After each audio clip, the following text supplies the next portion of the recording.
Former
and it has really taken up shape, and we have progressed significantly in terms of getting the land.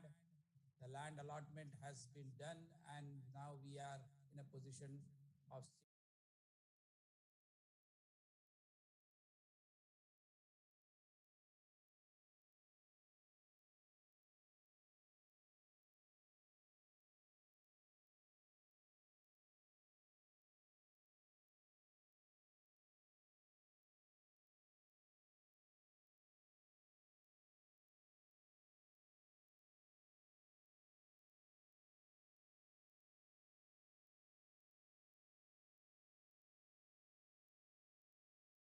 have a proper guidance with people like Professor Damodar Acharya, who has been instrumental in getting this off the ground and the way it has been progressing.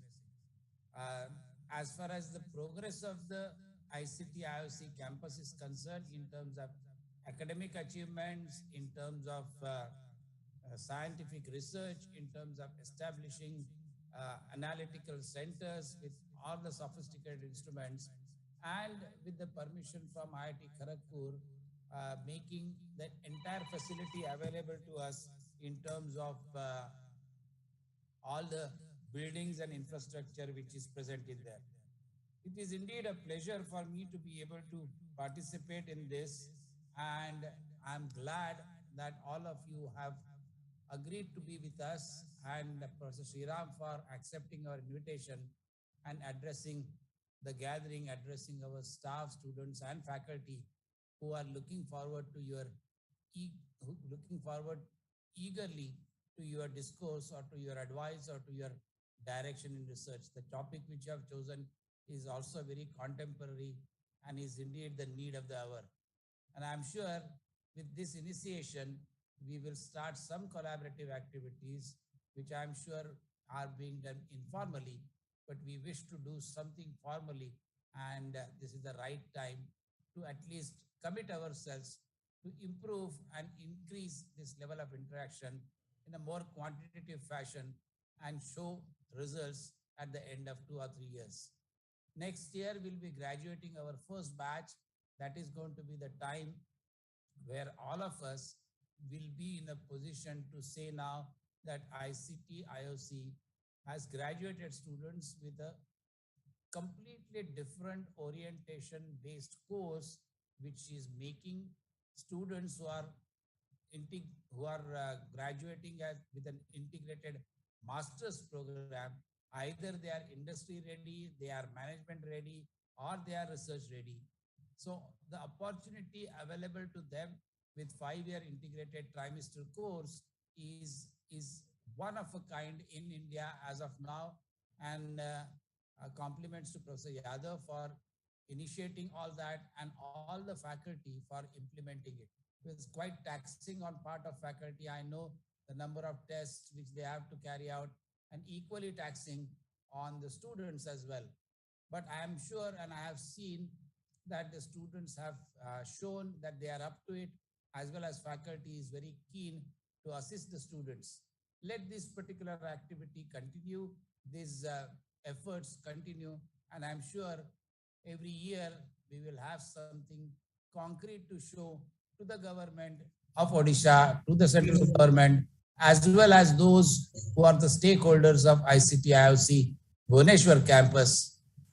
I'm wishing, or I would like to wish all of you the best of the Foundation Day, all the very best, and wish you efforts bear more fruits in years to come. Thank you very much, and wishing you all the very best, and welcoming you on behalf of ICT-IOC Bhubaneswar campus. Thank you. Thank you, sir, for such kind words. Now, I would like to request the Director of ICT-IOC Bhubaneswar.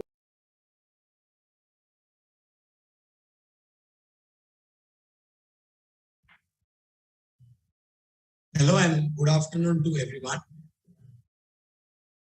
Am I audible, Angel? Yes, sir, you are audible. So formally, I welcome you all to the 4th Foundation Day ceremony. Honorable Vice Chancellor Professor A.B. Pandit, Padma Shri Professor G.D. Yadav, our former Vice Chancellor, Chief Guest of today's function, Professor Seeram Ramakrishna, Guest of Honor, Professor Damodar Acharya, the former Director, Professor B.N. Thorat, the Deputy Director, Professor A.B. Patwardhan, President, Technological Association, Dr. Sanka Karmakar, my faculty colleagues, support staff, invitees, and dear students. It has been mentioned that for any great work to be done, it is important to have the right foundation, which in turn forms the platform on which the future of students stands. On 18th March 2018, ICT-IOC started its journey. The inauguration ceremony of ICT-IOC was held on 18th March 2018 at the hands of Shri Ramnath Kovind, President of India. Unfortunately, due to conducting festival holidays, we could not celebrate this event on 18 March this year. On Foundation Day, it is a time to reflect on the beginning that took place and how, since the inception, changes have taken place to achieve success over the years. Institute management giving their best in uplifting the institute to the greatest possible heights and dimensions. On this day, I should not forget to thank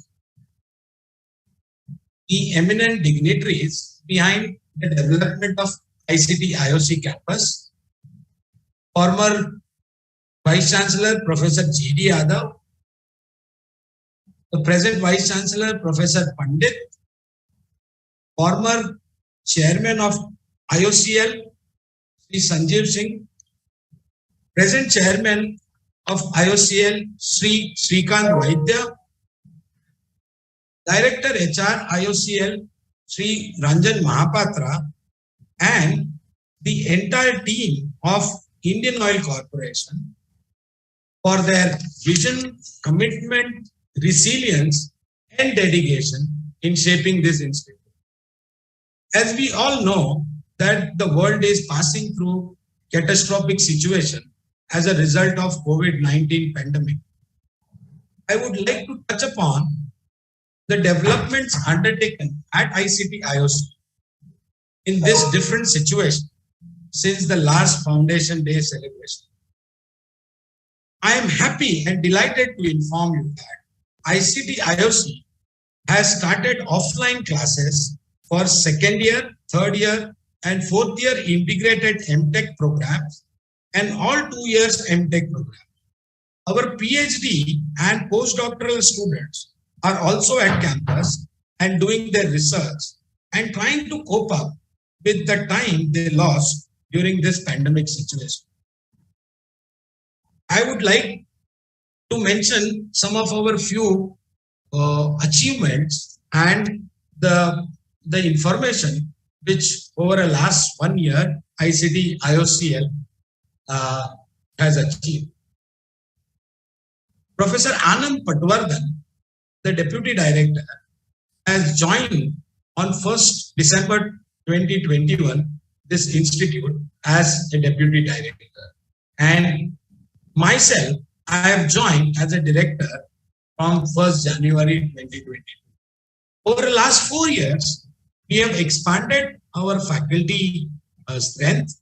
Now, today we have 19 faculties and 1 library assistant in this campus. Our support staff strength has also increased to 13, and we have at several administrative activity, we have staffs at ICT-IOC.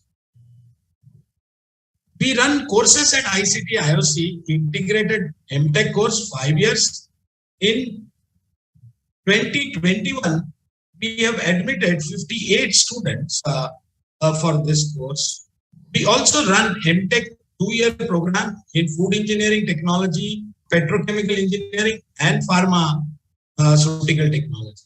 We also run executive MTech program, PhD program, and postdoctoral fellowship in chemical engineering, physics, and chemistry.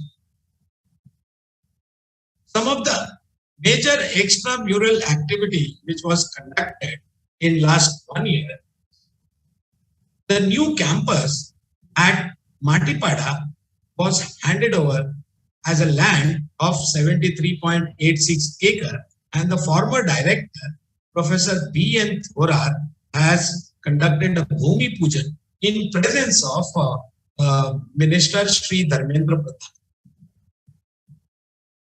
Some other activities which with the expertise of ICT, our own Vice Chancellor's technology of hydrodynamic cavitation, which we have installed at a Bindusagar lake, okay, for cleaning of water. We have also hosted, in collaboration with IICHE, ChemCon 2021 at Bhubaneswar. This particular ceremony was inaugurated by the Chief Minister, Shri Naveen Patnaik.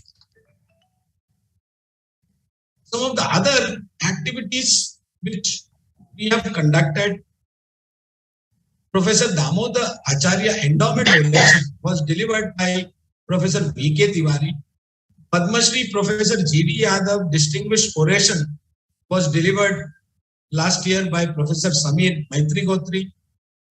Pramod Khosla Endowment Oration was delivered by our own Chancellor, Dr. R.A. Mashelkar.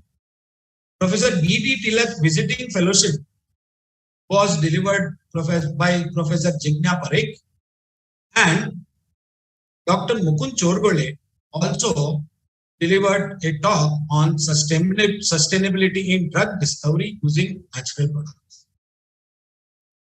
Our faculty achievements, Dr. Ram Babu has participated in Commonwealth Game 2022. Dr. Lisa Roy joined Chem as Early Career Advisory Board member. Dr. Saurabh Patankar has bagged the Best Presenter Award at Sanghai Corporation. He has also come out with an innovative UV sanitization box and developed PPE biosafety chambers for a COVID-19 sample collection. Dr. Ritesh Malani bagged the second prize in New Generation Ideation Contest 2021. Our faculty publications, right from April 21 to March 22, we have published total 79 publications in this academic year. Our student achievements are also name-worthy. Two of our students, Mr. Kaustubh Wadekar and Ritesh Reddy, has bagged the DED Fellowship, that is from the government of Germany. Kaustubh Wadekar and Ruturaj Sawant also received IICHE award. Again, Kaustubh Wadekar and Ritesh Reddy were selected for nanomaterial project by JINI, Russia. American Institute of Chemical Engineering opens its Odisha campus, Odisha chapter, that is the student chapter, on 26 February 2021. And the following ICT students have been bestowed upon a internship by the government of Canada, namely Ankit, Tanzim, Rohan, Siddharth, Kaustubh, Ritesh, Harisundar, Lalitesh, and Shaurya. These are the 9 students who have bagged this award, which is sponsored by the Canadian government for their internship for the year 2020. the research grants which are received by the various faculty members from different government agencies worth noting around 140 lakhs rupees for the last academic year. At ICT-IOC Odisha campus, the former director, Professor B.N. Thorat, is actively involved in the outreach activity in collaboration with various agencies, the FPO projects in association with NDCC and ICT-IOC supports NEFED activity, okay, where Professor Thorat was actively participating. With his leadership in the district of Korapur, UNDP projects was established for drying of onion. Now, here our approach is to support the villagers to increase the value of their products. So Professor Thorat and his team has initiated this activity using their drying technology and installed number of dryers at Koraput to dry the onions and improve upon their value addition. There are various other activities which are conducted online and offline. EC and AC committee meetings were conducted. We also celebrated 74th Independence Day. The admission 2021 was conducted at ICT-IOC campus with the help of ICT Mumbai team. The World Environment Day was celebrated. 75th Independent Day was also celebrated. And we also celebrated some of our achievements of the India, and the pre-conference meeting was conducted for the foundation stone ceremony.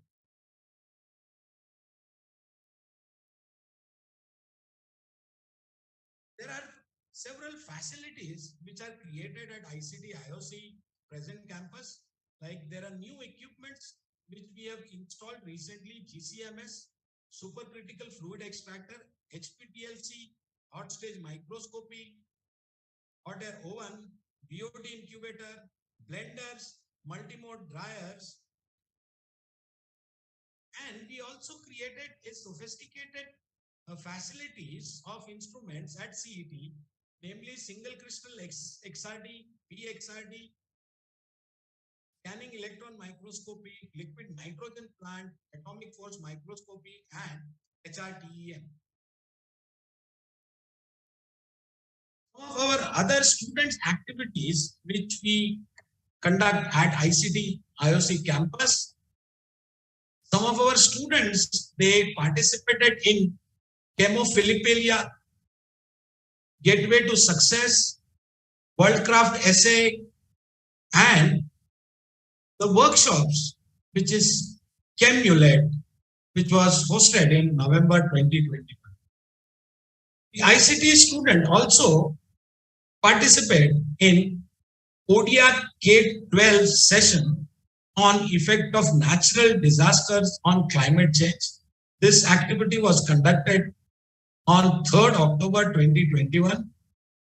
A national conference on recent advances in chemical engineering towards sustainable future was jointly organized by ICT with SVNIT, and the student at ICT under the umbrella of AICHE conducted Swanirvan 2021 and 2022. Finally, I would like to congratulate the entire ICT fraternity on this memorable day. I am sure ICT-IOC will scale greater heights in coming years, and my best wishes to the faculty, support staff, and all the students. Thank you.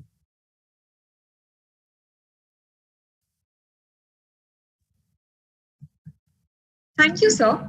Now, I would request the Deputy Director, ICT-IOC Bhubaneswar, Professor Anand Patwardhan, to introduce the distinguished guest of honor, Professor Damodar Acharya.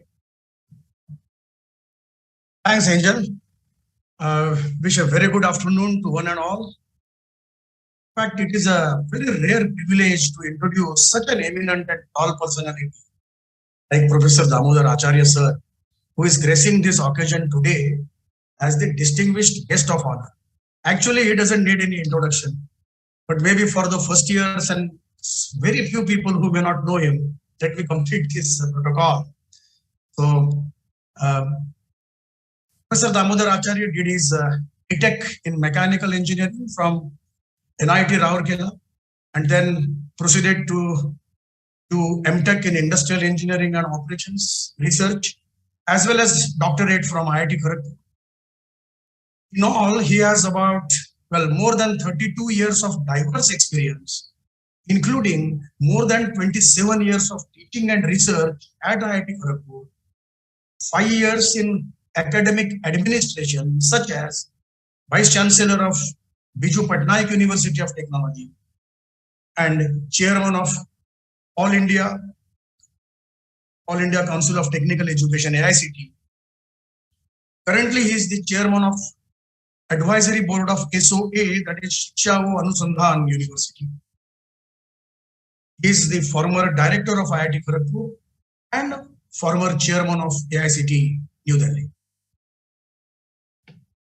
Acharya sir has held several important positions at IIT Kharagpur. Just to name a few: Head of the Department of IEM, Industrial Engineering and Management Department, Chairman of JE, Dean of Shri, that is Sponsored Research and Industrial Consultancy, Chairman of VG-SOM, as it is known in Kharagpur campus, Vinod Gupta School of Management, VG-SOM. Apart from that, he is an active consultant to many world-class companies: Tata Steel, General Motors, Hindustan Unilever, Tata Chemical, just to name a few. Coming to his academic interests, sir's area of academic interest and research includes operations research, production planning and control, supply chain, and maintenance management. He is a fellow of INAE, that is Indian National Academy of Engineering, as well as National Academy of Sciences. He is a member of several professional bodies such as PRCOE, then Institute of Engineers India, IIIE, that is Indian Institute of Industrial Engineering, and a few others. He has been an independent director in more than 30 industrial bodies. Then, special mention must be made that he was nominated as a director on the Central Board of the Reserve Bank of India in October 2012. And of course, not to forget, he is the recipient of the Distinguished Alumnus Award by IIT Kharagpur. Sir, now let me request you, Professor Acharya sir, to deliver your address and please guide us. Over to Professor Acharya sir. Thank you, Professor Patwardhan, for your elaborate introduction. Honorable Vice Chancellor, Professor Pandit, Honorable former Vice Chancellor, Professor Yadav, distinguished Chief Guest, Professor Seeram, Ramakrishna,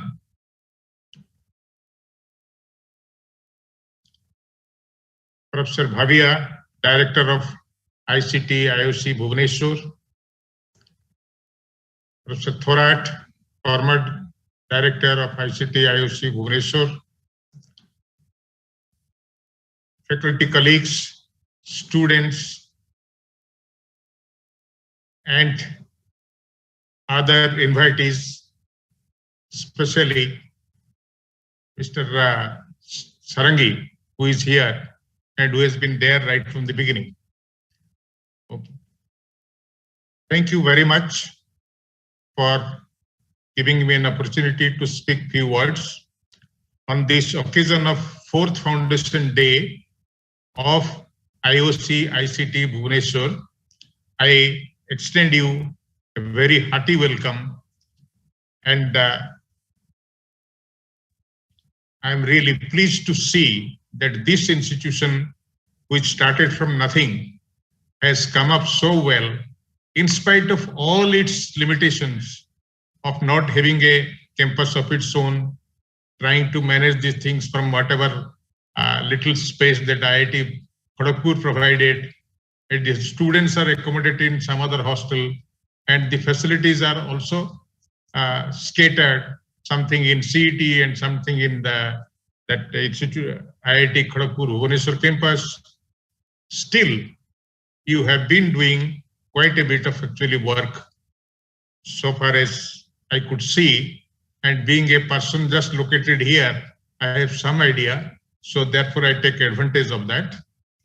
Now, also, it is very nice to see what Professor Yadav started as a unique program in this country, that is 5 trimester integrated MTech program, where the student has to spend alternate trimesters in the industry in solving the real life problem.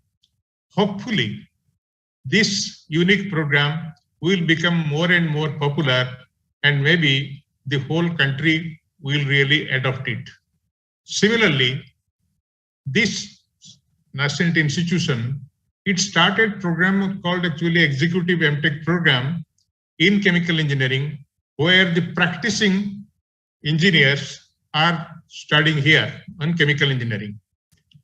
I'm also very happy to say that another executive MTech program we could really think of doing it, and that is actually in the area of safety and environmental engineering, which is very, very important for states like Odisha and the type of industries which are there in Odisha.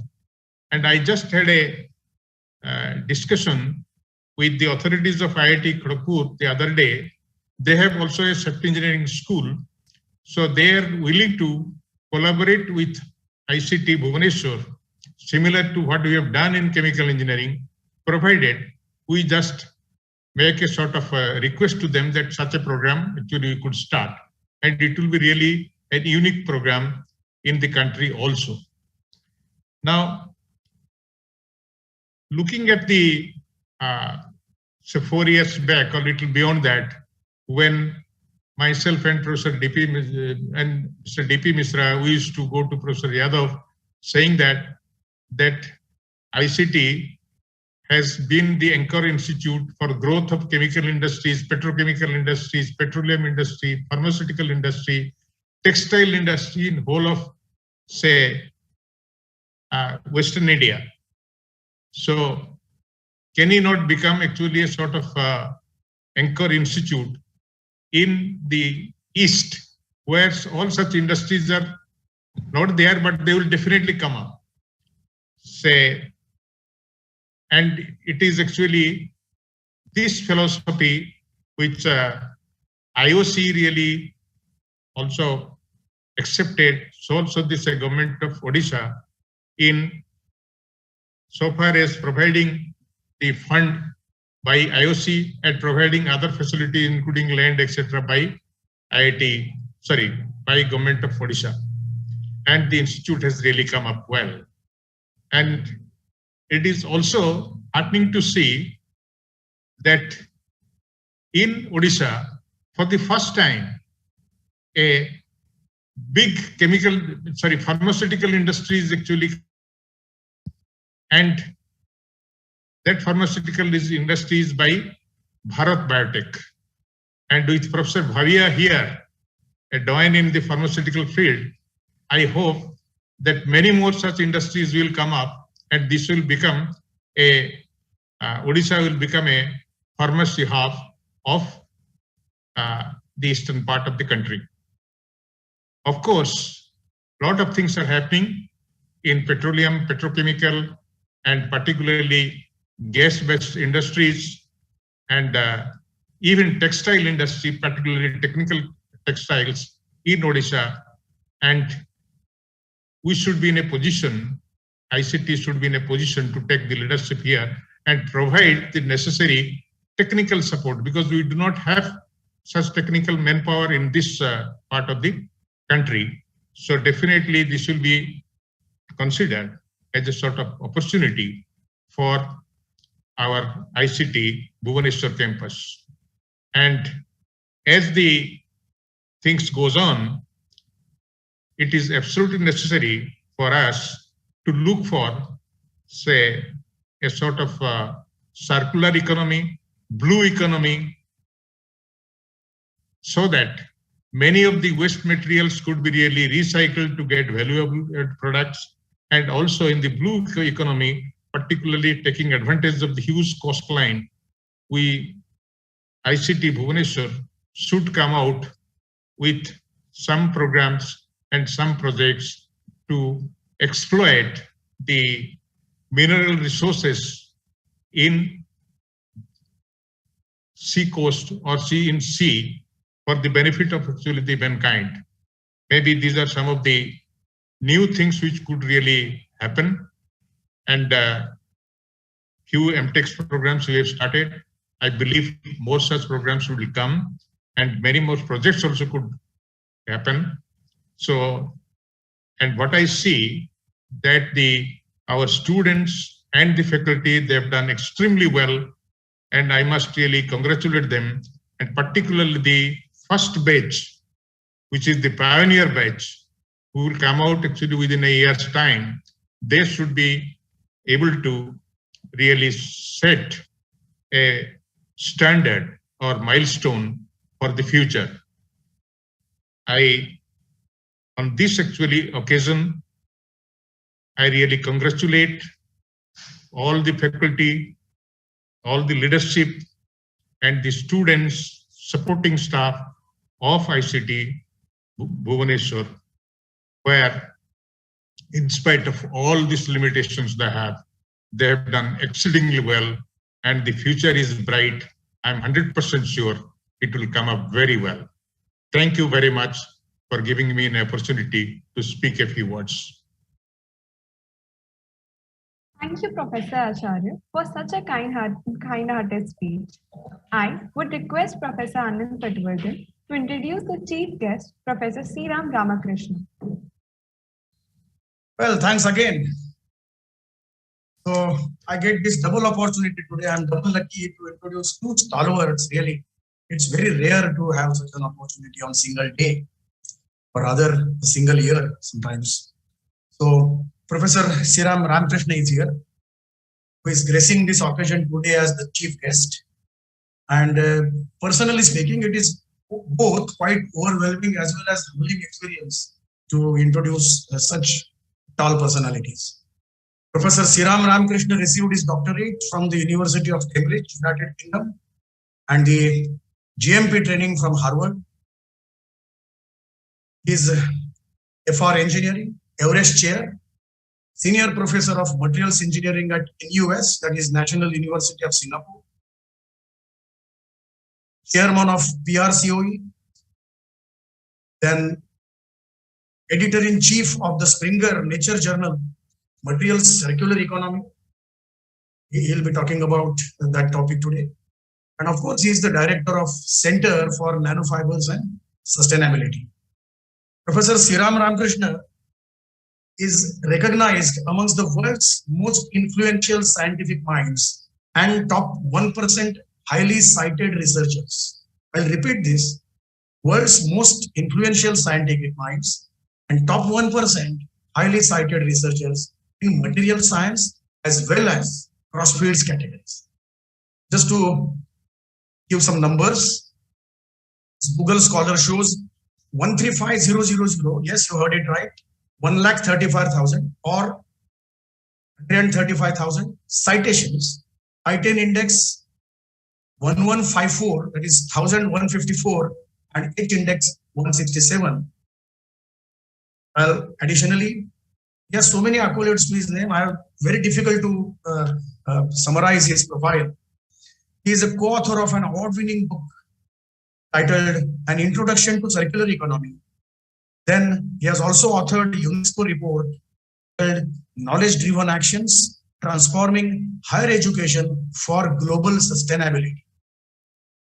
Prof. Seeram is a member of EPR Advisory Committee of Singapore Ministry of Sustainability and the Environment, MSE.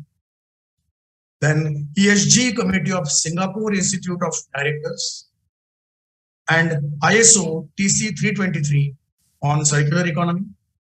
He is the chairman of Sustainable Manufacturing TC at IES and Plastics Recycling Center of Excellence. Well, I'll quote some eminent person what said about him. European Commission Director General for Environment, Excellency Daniel Caleya Crespo said about him, and I quote, Professor Seeram Ramakrishna should be praised for his personal engagement, leading the reflections of how to develop a more sustainable future for all. I'll just repeat this line. Professor Seeram Ramakrishna should be praised for his personal engagement, leading the reflection on how to develop more sustainable future for all. He is an eminent resource person for universities, companies, governments, individuals, and many international organizations. So, let me request you now, Professor Seeram Ramakrishna sir, to deliver your address today, which happens to be Professor G.D. Yadav, ICT-IOC Foundation Day Oration. So please do that and guide us. Please, Professor Ramakrishna sir. Thank you. Thank you, Anand. Let me share my screen. And I want to check you are able to see my screen. Yeah, it is visible. Oh, wonderful.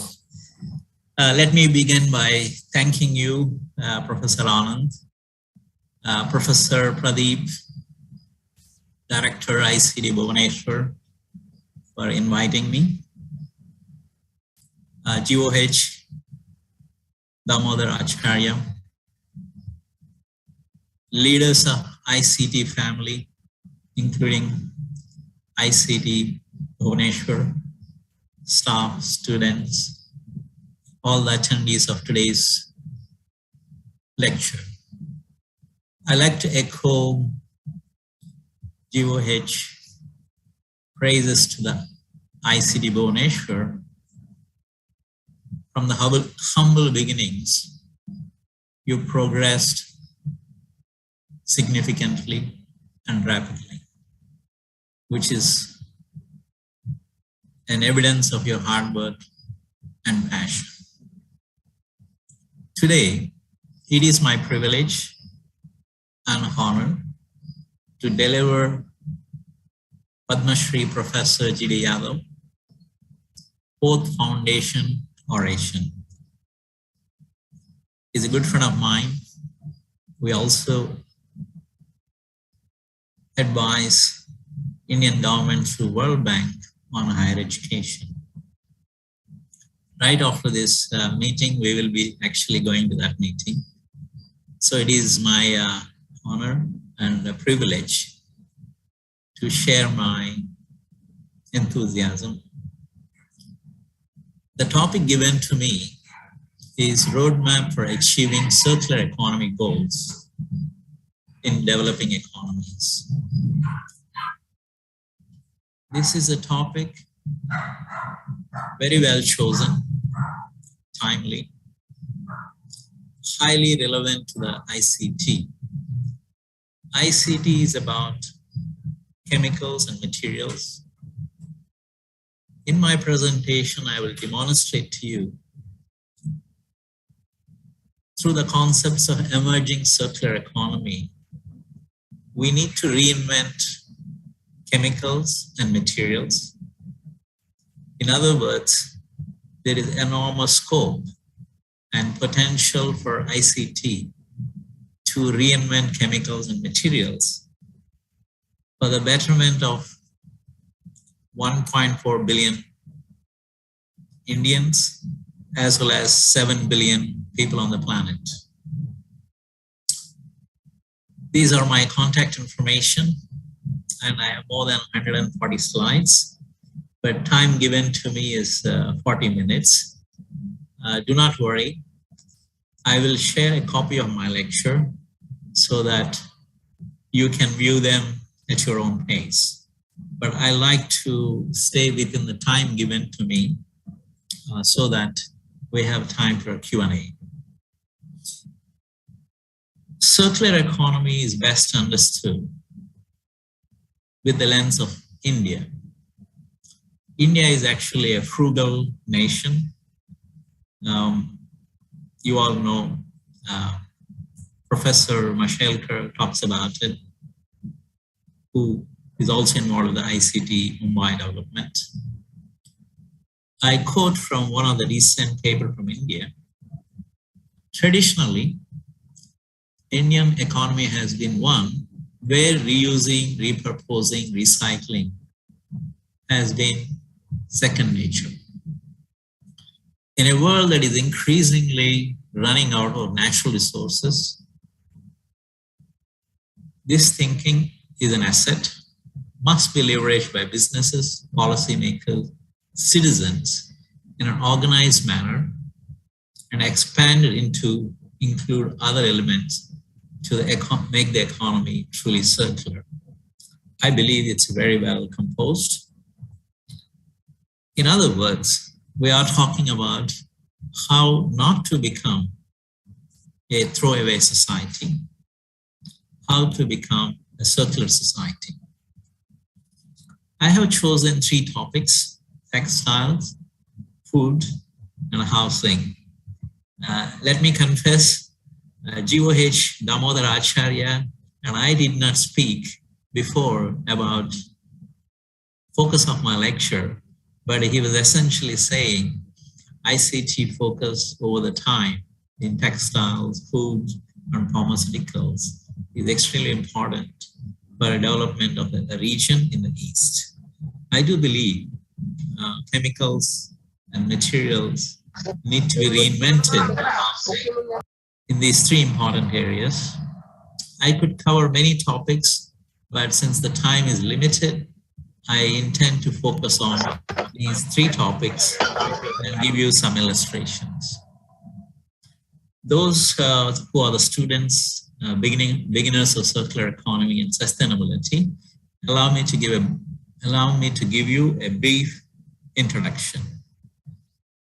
It all began about 50 years ago, 1970. It's called Club of Rome. Several scholars from around the world were invited to Rome and deliberate about the limits of planet Earth. So 50 years ago, they projected that planet Earth do not have sufficient resources to support growing consumption and growing population. And here is an example. 1970, we only have 3.7 billion people, and they were requiring 27 billion tons of resources from planet Earth. 2021, population more than double, requiring 4 times the resources from planet. In other words, we are testing the planetary boundaries. Those who are familiar with the NGOs, they talk in terms of how many Earths we need to support the growing consumption and growing demand for resources. We simply need more than 1 planet Earth. Last 10 years, many governments around the world negotiated intensely what they call United Nations 17 Sustainable Development Goals. And more recently, most governments endorse carbon neutral economies by 2050. India recently announced by 2070 would like to be carbon neutral. So is China, so is the United States and European Union. That includes Singapore. So the broad message for ICT colleagues is the world is fundamentally changing. There is need for reinvention of chemicals and materials if you want to attain carbon neutrality by 2050 or 2070. But there is also another important aspect. Carbon neutrality alone cannot be achieved by switching to renewable energy and carbon energy efficiency. We also need to think in terms of reducing per capita consumption of materials, or what we call material footprint, because materials production contributes to 20% of the global carbon emissions. So in other words, carbon emissions are intricately linked to the materials production. 4 weeks ago in Nairobi, United Nations Environmental Assembly, comprising close to 190 countries, agreed to put limits on the production of plastics on a worldwide basis. In 2 years from now, all the governments would endorse production limits.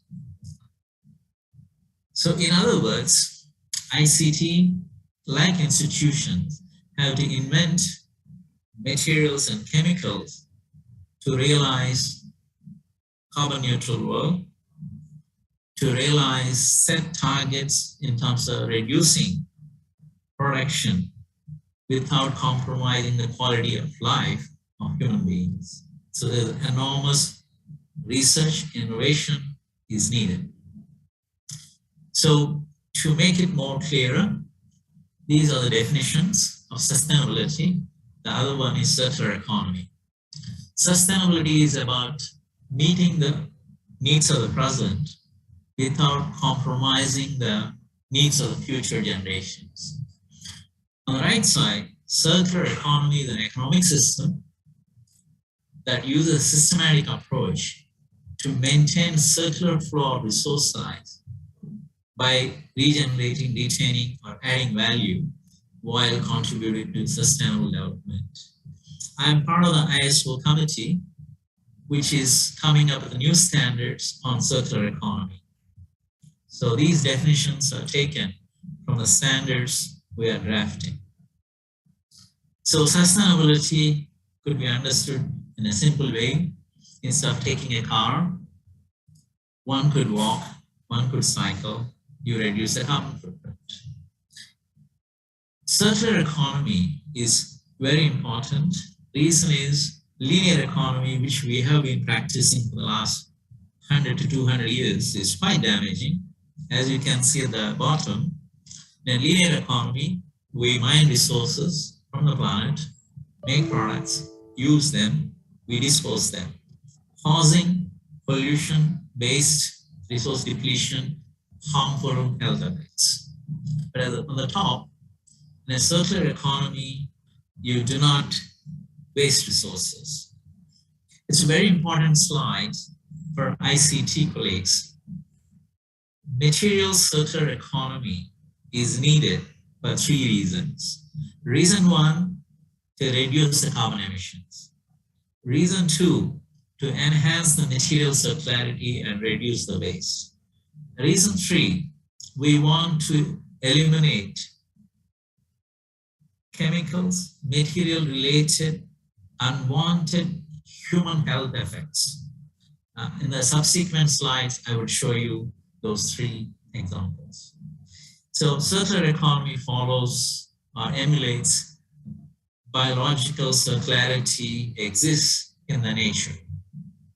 Now I'm going to go faster on so that we have time for Q&A, and I also had to cover 100 plus slides. Okay, so those who are at the policy level, essentially we are talking about a circular economy enabling you to realize these sustainable development goals.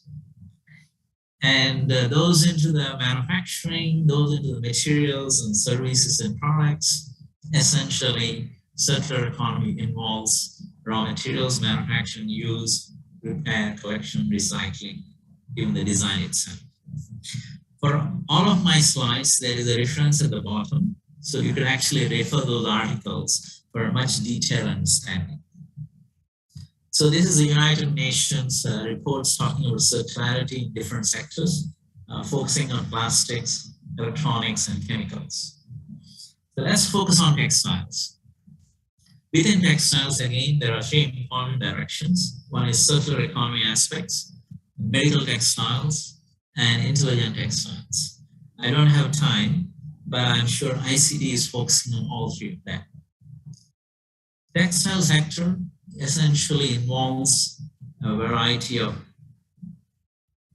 polymeric fibers, which are natural, as well as synthetic.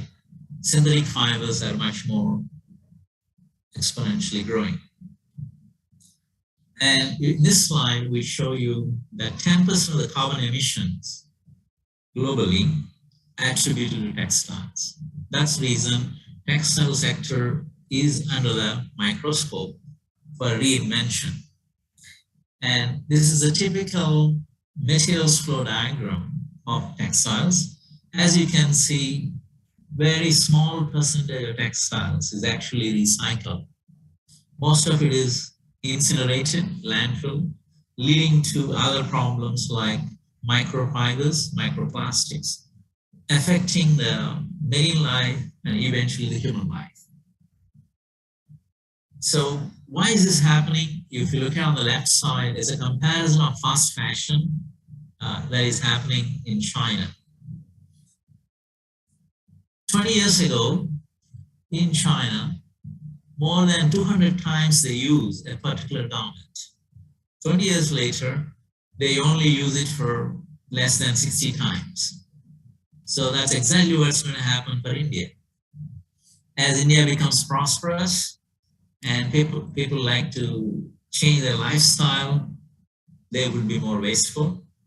And textile waste is going to be a major problem for India. So these are more details. And here is the different stages of value chain of textiles: fiber production, yarn production, weaving, knitting, bonding, bleaching, dyeing, finishing, assembly, and consumption. And you see which countries are active in which part of the value chain and supply chain. Obviously, India is prominent. So these are more details. I won't go into the details, but essentially you could break down and see textile manufacturing, where yarn manufacturing, India plays a big role, including garment manufacturing. And that's where require a lot of innovation for circular economy transition.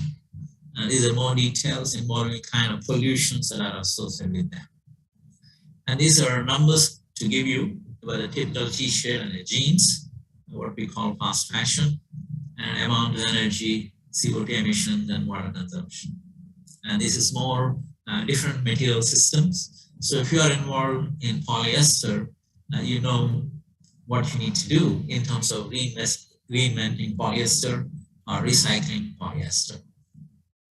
So these are the typical processing stages. These are the typical recycling concepts.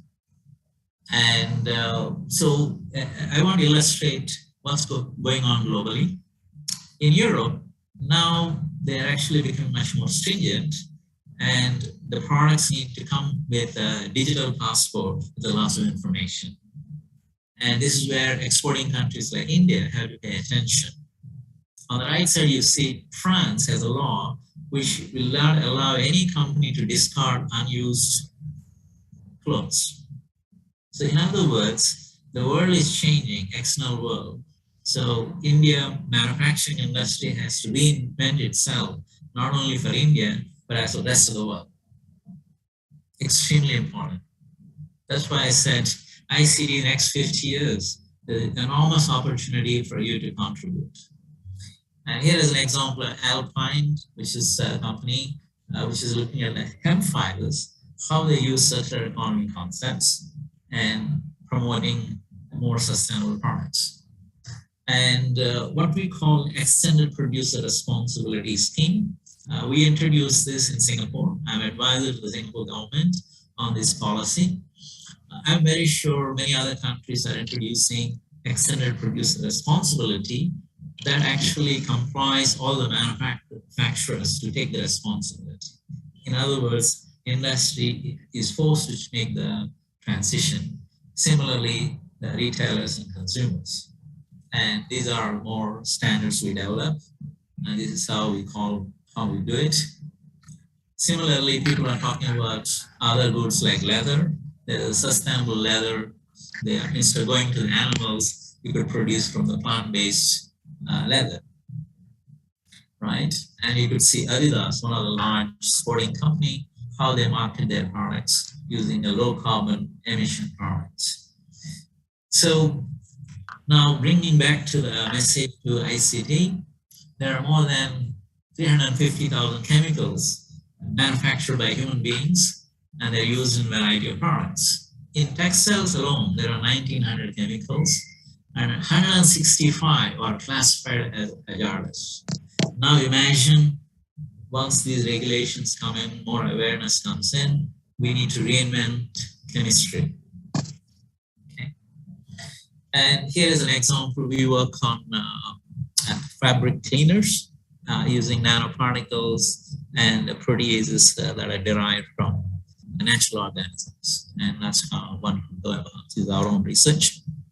Similarly, one could think about a nanotechnology where you come up with the formaldehyde-free coating systems. These are the coloring systems. Now I'm going to go faster because these are the examples. And you could see, you could do many, many things into this coating technologies. A lot of interesting stuff. Similarly, I'm a specialist on electrospinning. You can imagine making a very large scale nanofiber fabrics. On the right side, there is a video. These are actually garments, high performance garments. These are sold in the market. It is promoting materials efficiency. That means you use less material. So those are the test standards. I also help out with NGOs in South Africa, especially for women health. We look at better sanitary systems using improved material system, which are durable, biodegradable, hygienically clean. And we're also looking at other issues. We consume lots of energy in the tropical countries. That's because of the tropical weather. So imagine if you have fabrics that are cool, and can we make these fabrics using natural materials and make the body temperature lower? Answer is yes. So that you can imagine how this can be made, even a face mask, all kinds of face masks. This is how we use natural derived materials. And these are actually real products, how we make them, how we use them. These are analysis and more details. Okay. Yeah, I'm just going faster. They're also into the sports goods, one could imagine. And you could also use natural materials like collagen. Yeah, here is the collagen-based systems. And they could be used in many applications, in garments, wearables, more of them. Yeah. Okay, so that's basically to tell you, including shoes, one could imagine better shoes. And again, how the cooling concept works, and those are the reports. Now, plastics is a subset of, textiles is a subset of the polymer industry, and there are a variety of polymers. These are the major polymers. Again, recycling rates of polymers is very low, and lots of plastics are thrown away, and there's a recycling industry of different sort is coming up. This is in South Africa. This is an example. I like to show less than 10% of plastics worldwide is recycled. So there's a huge problem with the plastic accumulation in the nature and health effects on the human beings. That's why the next 2 years, there would be global agreement on reducing the production of polymers worldwide. That would actually also impact Indian manufacturers. So this is a typical plastic production by region. And so one could imagine going towards substituting fossil fuel derived plastics with the biological polymers, and also looking at newer recycling methods, in this case, what we call biological recycling, so that you can enhance the circularity potential. This is a company I mentor in Singapore called Shri. We are looking at packaging, all the textiles. We look at recycling, full-scale solutions, end-to-end. Now I switch to food because we need to make sure I'm within the time. So who doesn't like food? And there are all kinds of brands. I just want to tempt all the people there. This is the chocolate people like, especially the young people. And if you notice below, even the chocolate manufacturers started putting eco labels. Yeah, so there's an eco labels there. So food industry is also paying great attention to circular economy. On the left side, we are talking about what are the challenges in food industry. On the right side, how one could go about building a circular economy concepts in food industry. So in Singapore, we have a large Chinese population. We use chopsticks. Again, in this case, she started a chopsticks collection and she reproduces products from there and how much she collects them. Similarly, we are talking about substituting meat that is actually harvested from the animals, which tend to have higher carbon emissions as well as other issues. Now we are actually moving towards plant-based, lab-derived or lab-produced synthetic meat. So it's a huge transformation is happening in the meat industry. And again, this is associated with a better environmental credentials. That's a classical example. It is a kind of catchy marketing. A vegetarian butcher. So it's actually a butcher, but a vegetarian. It's a burgers now available. I'm sure they're available in India too. But it has completely lab-derived or lab-produced cell-based meat or plant-based meat.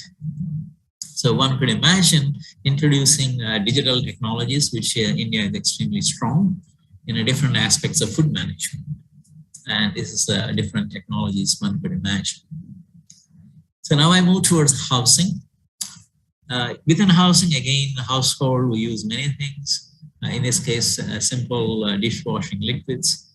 And now we look at green potential, or what we call green labeling, which I'm involved in Singapore standards development. We look at all kinds of chemicals that go into household items. But more importantly, even the building and construction sector itself, there's an opportunity for materials efficiency.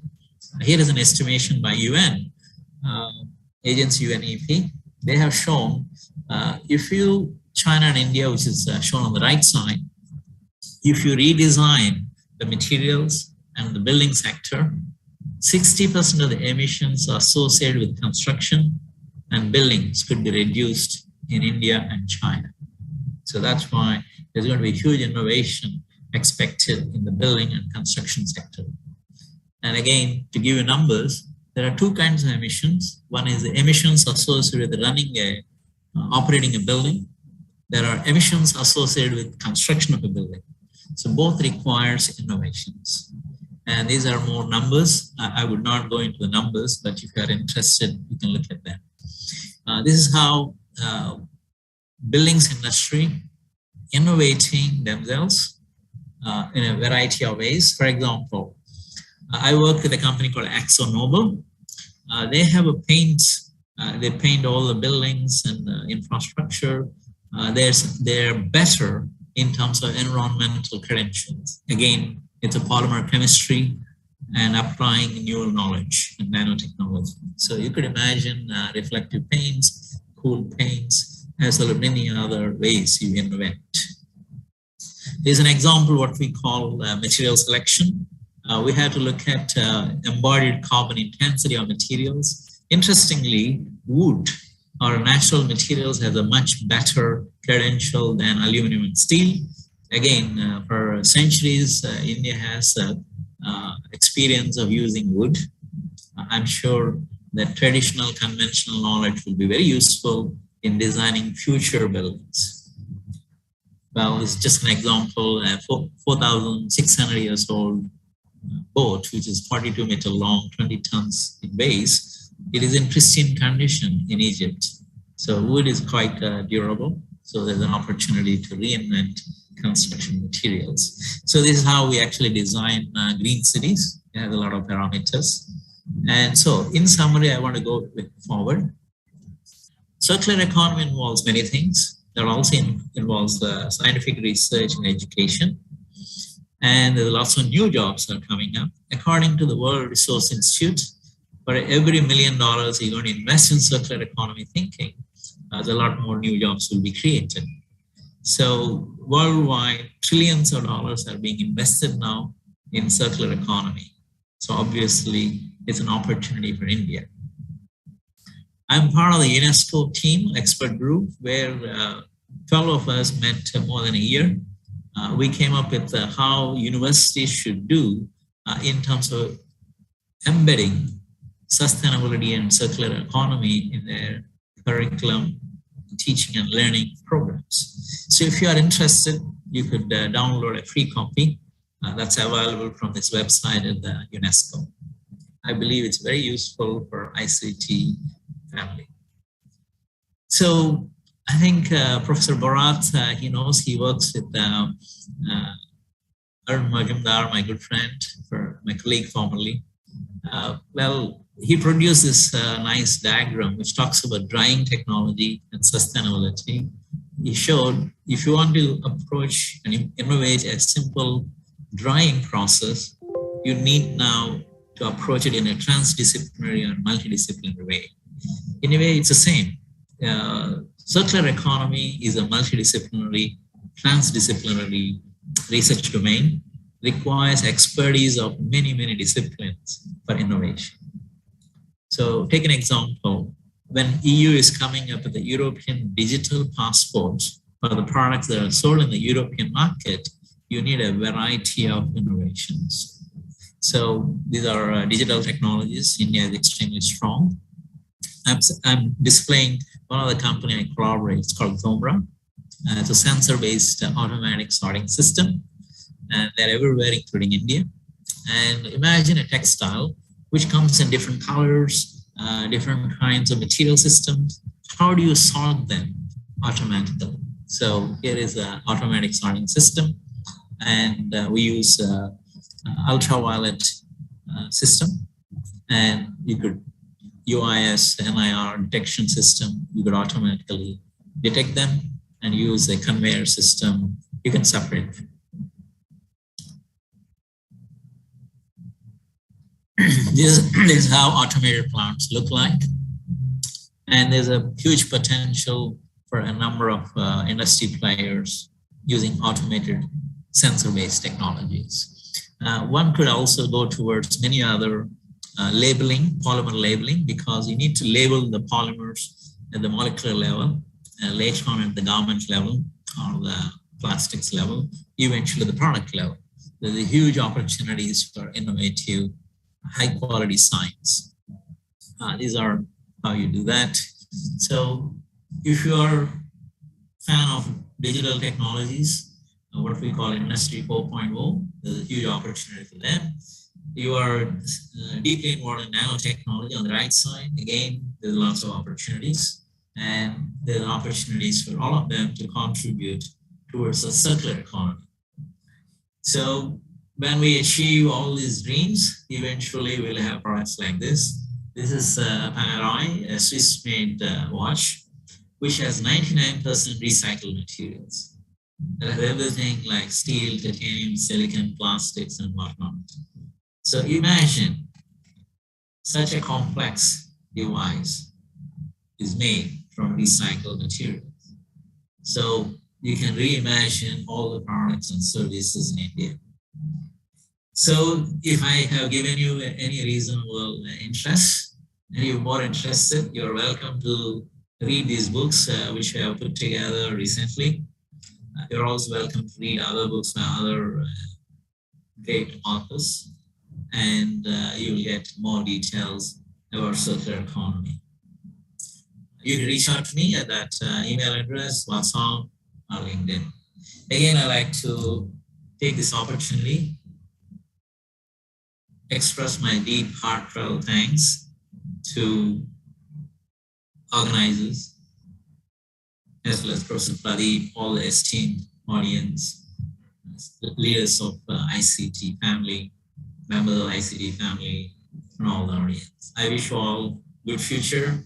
Hopefully we will have a more circular future. Thank you. Thank you. Hello. Hello, sir. Thank you for such an interesting presentation regarding circular economy. We have some questions from the audience. One is from Dr. Patankar. He is asking that what is the correct way to go forward with pushing sustainable products or processes from academia to industry? Is it compliance with evolving stringent legislations or demonstrating profitability in cleaner processes to industry? Let me get the name. Thank you, Saurabh. I think the answer is actually both. Reason is industry only seems to move when there is a legislation which is guiding them, and the legislation could be incentive type or penalizing legislations, which is what the experience of many countries around the world. While the legislations drive them, ultimately all businesses have to be profitable. So obviously your innovation from the laboratory should have both the lenses, but it could be approaching one first if it is too daunting to accomplish both the requirements. You might comply with the regulation. Profitability can come later through the scaling up. So our experience is legislation allows us an opportunity for new players, new technology. Then once you start scaling up, the companies will make profits. So, but if you are a researcher looking at how do I even go about it, I suggest develop a concept of life cycle thinking. So if we can get a good understanding of life cycle thinking of the product, life cycle design, then you would be able to find your own way of innovating whatever you are doing, and then align yourself to what's happening in the real world. So life cycle thinking is a very good approach to emulate and then pursue that. Thank you, sir. There is another question from Professor Patwardhan. He's asking, what is the role of solar energy in circular economy in the long run, say about 50 years from now?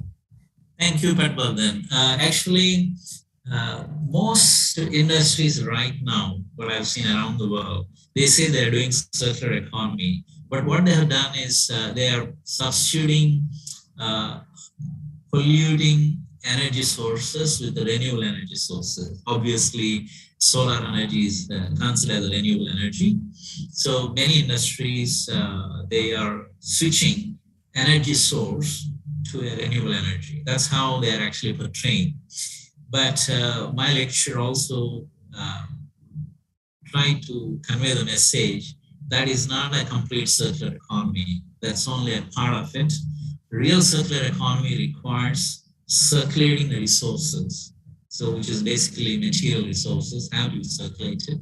And so with the next, in 2 years' time, all the governments will be endorsing the limits on the production of materials, just as the carbon emission limits. They all said by 2050, they will limit the total carbon emissions in each country. Similarly, material footprint will be asked to be lowered or curtailed. In other words, circular economy requires you to adopt renewable energy, energy efficiency, materials efficiency, and material substitution. Sir, there is a question from one of our students. Yeah. He's asking, will energy-based companies align circular economy initiatives with climate goals or continue to treat these as discrete initiatives? Thank you. So what I have seen, we have in Singapore, I take Singapore example, 60% of our emissions comes from Jurong Island, which has all the energy companies, major energy companies, refineries. You could imagine something like Reliance, which you are very familiar in India, We have similar large companies here. So all these companies like Shell, ExxonMobil, they announced they would have a carbon neutral transition by 2050. So in other words, they are starting investing in technologies that are that would make them much more carbon neutral with time. So I have a feeling energy companies, while they are meeting the demand of the population as well as countries for immediate needs, they're also parallelly working on transition towards a more neutral industry. So if you are an investor or you are looking for, or you are a lifetime working in industry, first thing is you can understand what their plans are and how they are betting on a specific technologies which are scalable. And if you like to switch your opportunity, you can transition slowly towards that direction. Answer is right now, both the shifts are happening. Both ships are traveling parallelly. Energy industry is still growing because the demand is still high. Second is there is also enormous pressure on them to be carbon neutral, and they also made announcements saying that they will be carbon neutral. So obviously they will be held responsible for that. Okay. Sir, there is another question from one of our faculty. He's asking to kindly share your views on how we can move from linear economy to circular economy, considering the Indian food and agriculture sector, where we have challenges like small farm holding capacity, poor farm mechanization and process facility, and lack of political willpower.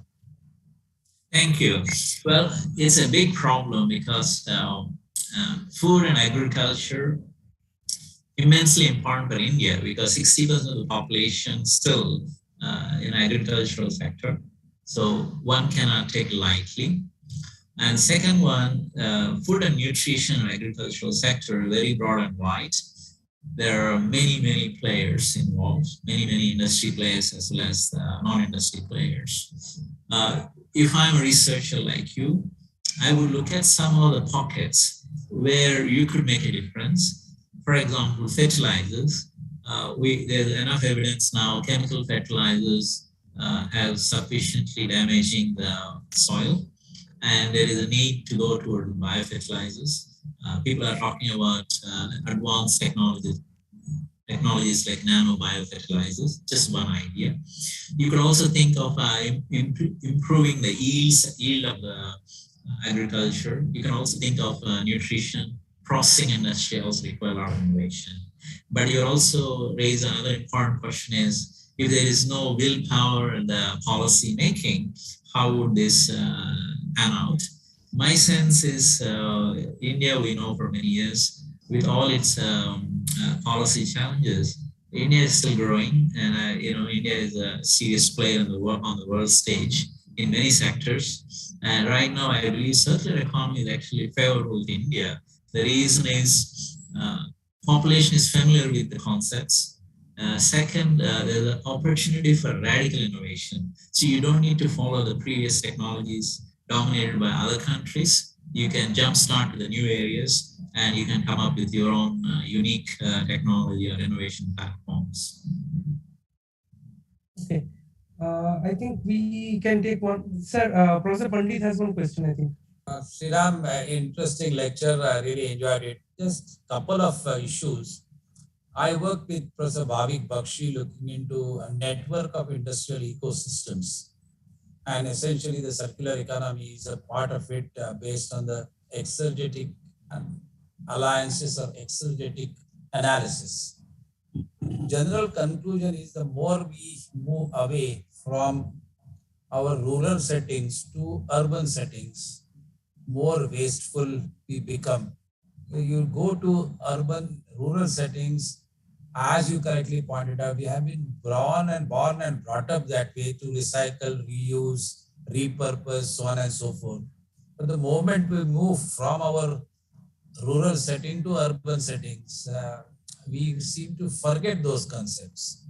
And then basically we know we have done it earlier, but somehow in the modern education, which we get the so-called professional education, doesn't give importance to these issues.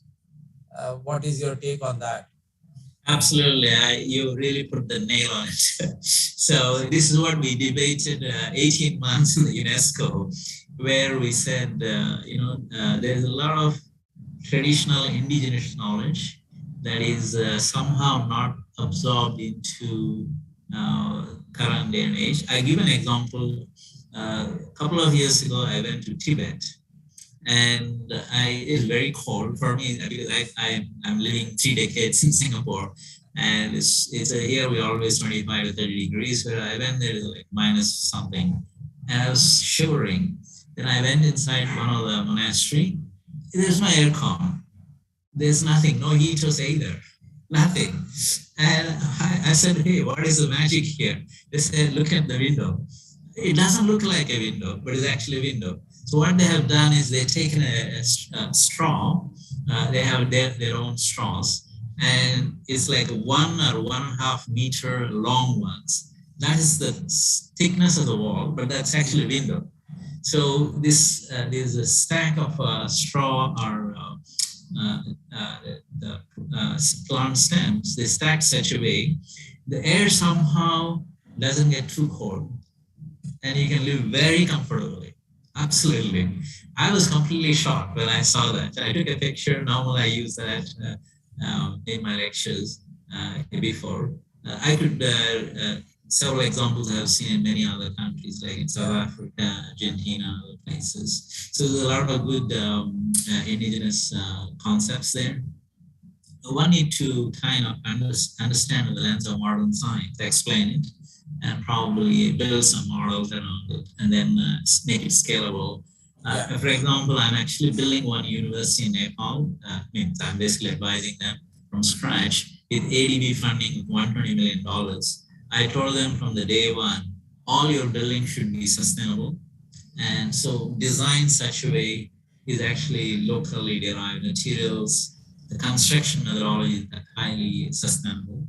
So they're actually doing it. If next time, if any of you are interested, I will organize a visit for you, in Kathmandu. So they'll be very happy to have you guys. And of course, they could even collaborate with you because you are such an eminent institution. Thank you. Thank you, sir. Just one last question we can take. It's from Dr. Sunal. I heard that is there any metrics to quickly estimate the efficiency of circular economy? And can there be a circular economy that is not sustainable? Okay. So recently we're working on ISO standard 59020. If you like, send me an email. I will share you the working draft where we have come up with different parameters, how they should be measured and how you should be weighted, and eventually what we call assess a circularity performance. Yeah. So this standard we are now, it's a committee draft stage. We can share with you, not a problem, because I already have permission to share it. So I can share with you. So there is a framework, there is a methodology, which you could use it. Your question is, are there systems that are not completely circular? Yeah, I think actually it's not so easy to be fully circular. There is always issues of loss of thermodynamics, energy balances, material balances. So requires a lot more innovation. I give an example. Most people say plastics are recyclable if you do it well, but most plastics you can't recycle more than 3 to 5 times, even if you recycle it. What happens after that? So this is the problem, right? So that's how ICT. Well, go back to the molecules and redesign the molecules, come up with the polymers, they can be recycled forever. Yeah. Then you solve the problem, but then it's not an easy problem. Thank you, sir. One last request is from our Shri Sarangi, sir. He's the Associate Dean Industry. He's just requesting that can our students do internship with you? Yeah, sure. I welcome them. And anyways, right now, I think last 2 years, is the COVID-19, they did not allow because of the managing the COVID-19, but now they start opening. Yeah, not a problem, yes. Thank you. Thank you, sir. Thank you.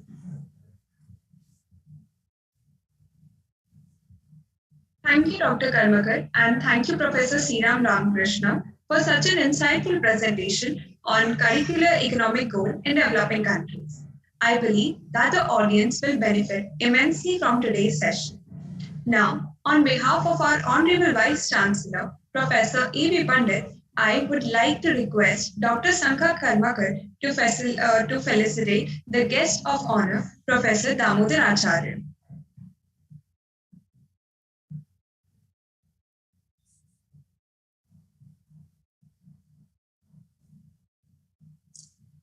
Professor Acharya, please accept it on our behalf.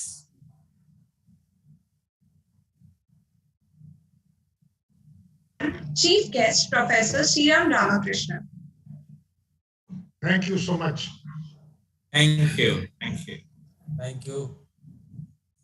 Professor Shriram, thanks a lot. I really appreciate it. And I think this interaction continues, and we'll be very happy to collaborate and start some joint programs where we can share our learnings and do things together. Thank you very much for accepting our invitation. Thank you. I welcome the opportunity to collaborate, and I wish you all a good future. Thank you. Thank you. Now, I would like to request Padma Shri Professor J.D. Yadav, former Vice Chancellor of ICT, to address the ceremony. Thank you so much, Professor Sriram. It was a wonderful eye-opener for all researchers who are working on circularity of materials. And so one of the things which I just want to bring to your attention, that we are all committed to net zero by 2050. My personal belief is that technology advances at such a faster rate that we may achieve it even before that. Notwithstanding some of the problems associated with circularity of some of the materials, because the thermodynamics plays a very important role. But anyway, the global peace and prosperity will be there. By 2050, we require something like 49,000 terawatt hours of energy. 73% of that will come from renewable resources, and of that, majority will be solar energy, wind energy, maybe part of the nuclear energy. Still, there will be coal used, okay?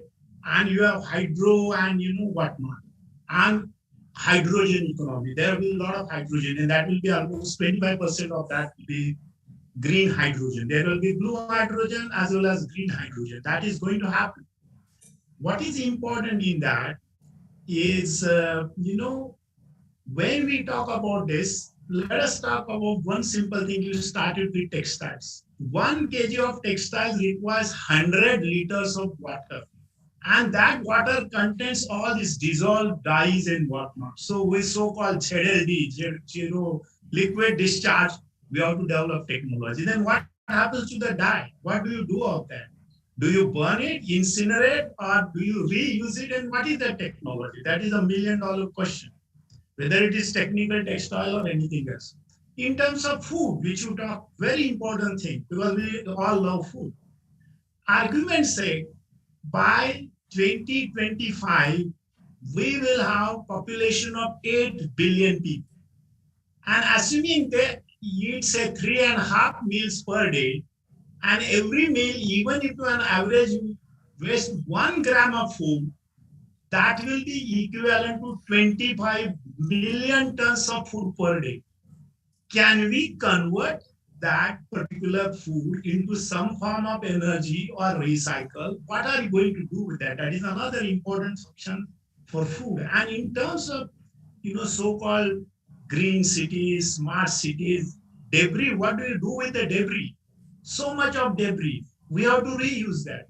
We have to have materials which will have both inorganic and organic components, which is composite material. So we need to develop all those technologies in order to have the so-called green future for us. These are very, very important problems. I chair a committee of Department of Science and Technology on waste management. And we are asking people to come up with solutions, simple solution like red mud, for instance, or the hospital waste, another. or the agri-waste which the farmers are burning. And we are talking about going for, so-called biofuels, right? Personally, we did this analysis. I have published a paper also in Clean, Technology and Environmental Policy, that we cannot, afford to have biofuels. The so-called biofuels should be used for materials and chemicals. Like ethanol should not be burned as ethanol, but ethanol can be a source of ethylene and all other chemicals, because we found in our analysis, which is that paper is downloaded more than 7,000 times. Very interestingly, that you can produce more materials, valuable materials, than burning it. Because yes, there we should have, for example, solar, wind, geothermal, whatever. And what government of India, envisages that we will have something like 450 gigawatt of solar power in future. That requires $500 billion investment. And who is going to invest that? So these are some of the questions for the policymakers, and we have to work on that together. That is what is. So academia is going to be very exciting, because you can find out solution, you can tinker with old technology. But as an optimist, I believe if a problem is created by one technology, another technology must solve it. That is the history of technology. So I am personally against banning plastics. You mentioned that there is a less use of plastic, but can we not reconvert that? And in the hydrogen economy, this I say, I can convert any plastic with hydrogen and oxygen. If you split water into useful chemicals and materials, starting with monomers and whatnot. So we need not go, but only thing is a collection and segregation. So I give a simple solution. Like in India, you perhaps know that every household, there is a newspaper boy coming and dropping the newspaper. And the housewife never throws that newspaper. She will collect it in the form of fresh newspaper, and it is recycled. Very interesting, right? So if we have, for example, milk pouches or any other polythene bag, but only because it is free, we are throwing it. If there was some deposit on that, say 1 rupee, and when you give it back to the the producer or the shopkeeper, and you get all your money back, digital economy. Or suppose some boy comes to your home, like a newspaper boy, a plastic boy, and collects that, he segregates it, because all the money in recycle and reuse of municipal solid waste is on sorting it out. So you suggested some of the ways of how to segregate it. So it's a simple solution. Ban never works across the world. Then there will be bootlegging and what. So these are some of the points on which we must think, and the policymakers must think. And so your lecture was really fantastic. I'm honored that you accepted this and gave this wonderful lecture. And I'm sure you will collaborate with ICT. And like Professor Pandit said, you are always welcome to ICT. Okay, and whenever, and of course, the Damodar Acharya Sahab also said you come to Bhubaneswar. So ICT in 3 different places, you come, fly in between, and meet friends, like me, who will be very happy to, share our experiences. Thank you so much. Thank you. Thank you very much. Thank you so much, sir, for sharing your time and experience with us. Now, I would request the TA President, Dr. Sankha Karmakar, to deliver the vote of thanks. Thank you, Angel. First of all, I would like to thank Professor Shriram Ramakrishna for honoring us by his gracious presence on this occasion of the 4th Foundation Day of ICT-IOC Bhubaneswar. Thank you, sir, for taking time out from your busy schedule and introducing us to the inspiring world of circular economy. I would also like to thank Professor Damodar Acharya, who had been one of the strongest pillars for this institute since its inception. As aptly said by one of the sustainism enthusiasts, in the end, the term circularity may just be one way to make us aware that we need a more encompassing, integrated, and restorative sustainability path that includes people as much as technology and nature. So the people part over is very important, and I can proudly say that we have come a long way with the help of stalwarts like our former Vice Chancellor, Professor Padma Shri Professor G.D. Yadav, our current Vice Chancellor, Professor A.B. Pandit, the Honorable Director, Professor P.R. Bhavia, the Deputy Director, Professor A.V. Patwardhan, and our former and founder director, Professor B.N. Thorat. I am also thankful to the Director and Deputy Director of ICT Jalna to be present over here and grace us with their presence. An institute is not only built by just bricks and stones, it is built by the people in it. And I am thankful to the faculty, staff, students, and the parents who are and always will be an integral part of this institute. I would like to conclude by thanking everyone who are present over here in different digital platforms such as Zoom as well as in YouTube. And thank you for supporting us and be a part of ICT family. Thank you all. Thank you, Sanka. Thank you. Just a minute, if you don't mind, all of you, my request to all of you to please stay on. And I request for 2 minutes because we have a guest from ICT-IOCL, from the chairman. They have come here and they are presenting on our foundation day a bouquet of flowers and the cake. So I would like maybe just to take this screen recorded. Sorry, Professor Pandit, I will request on behalf of you this flower bouquet which is sent to us by Chairman Sir, Vaidya Sir. Vaidya Sir, yeah. Yes, on our foundation day. And Mr. Satpathy from IOCL, General Manager from Indian Oil, is here and he is greeting us. And they have also sent us the cake, which I will request all my students.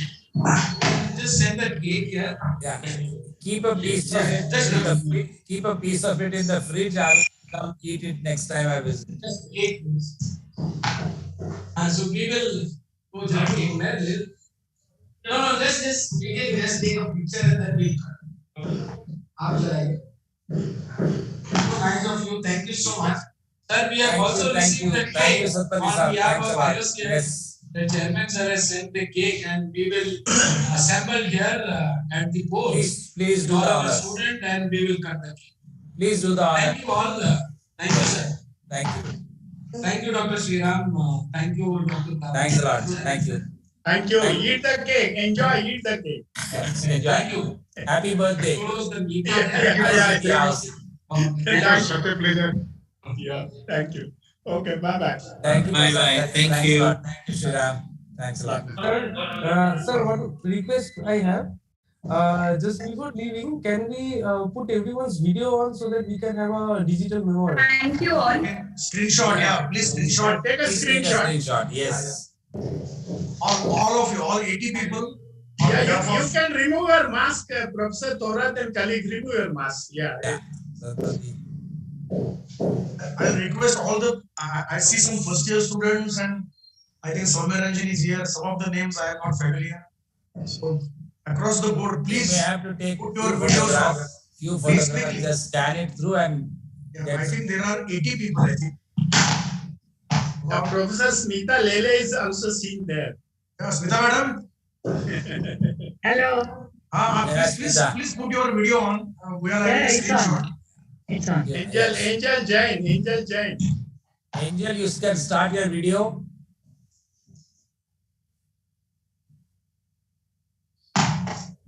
Start your video. So my video is on.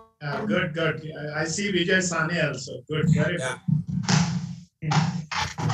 Sunny is here. Two photographs. Scan it.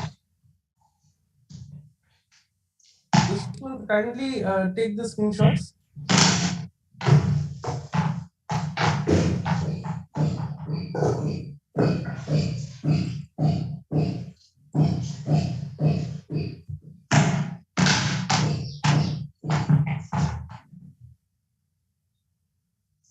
So I request all those who are present at ICT-IOC campus to assemble at the post. Please. Great. Okay. Professor Bhavia, you can eat 2 pieces on my behalf. Oh, thank you. Thank you, Professor Pandit. Thank you. Enjoy the day. Enjoy the day. Bye. Bye. Okay, bye. Now, Smita Madams, we have finally. Hey, he hasn't given you permission. I'm taking the Don't permission. keep it at -18. It will stay very long. Yes, that is the foods person speaking. Yes. Okay, sir, all of you. Acharya, sir. Thank you. Thank you. Yeah.